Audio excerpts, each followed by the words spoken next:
ایک وقت تھا جب دنیا کے سب سے طاقتور بادشاہ نے اپنے آپ کو خدا کہہ دیا، لیکن ایک پیغمبر آیا جس نے صرف ایک لاٹھی آسا سے اس خدا کے جھوٹے دعوے کو مٹی میں ملا دیا۔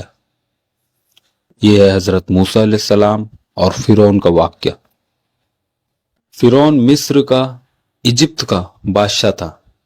وہ اتنا ظالم تھا کہ اس نے اپنے آپ کو رب کہنا شروع کر دیا تھا۔ اس نے بنی اسرائیل کو غلام بنا لیا تھا، دن رات ان سے مزدوری کرواتا، ان کے اولادوں کو قتل کرتا۔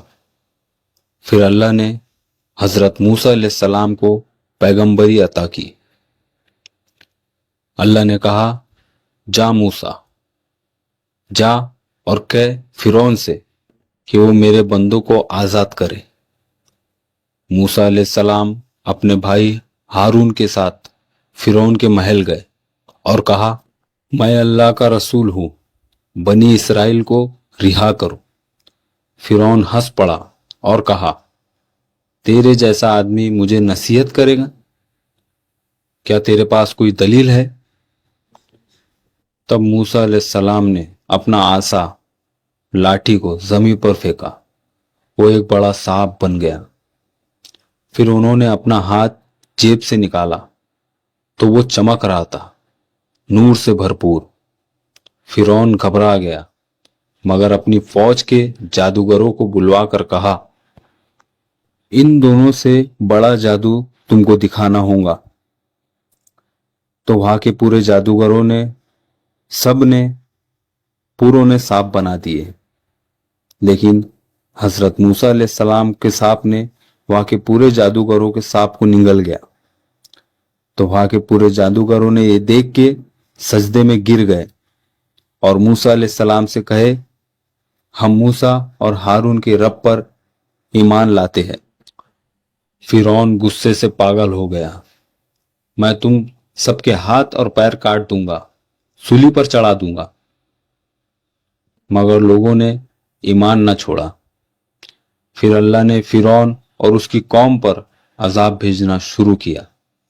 خون، مینڈک، کیڑے، طوفان، اندھیرا، لو، آگ، ٹکڑوں میں عذاب، سوئیاں، اور ہر بار اللہ نے چھوٹا عذاب دیا تاکہ وہ باز آ جائے۔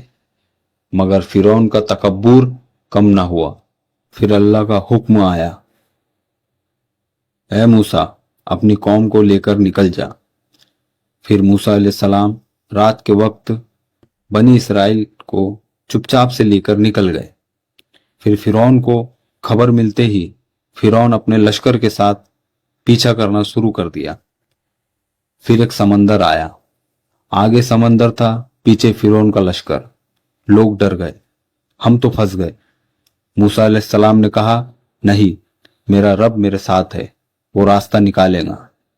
انہوں نے اپنا عصا، لاٹھی سمندر پر مارا اور سمندر پھٹ گیا، دو طرف پانی کی دیوار بن گئی، بیچ میں زمین سوکھی ملی۔ موسیٰ علیہ السلام اور ان کی قوم سمندر پار نکل گئے۔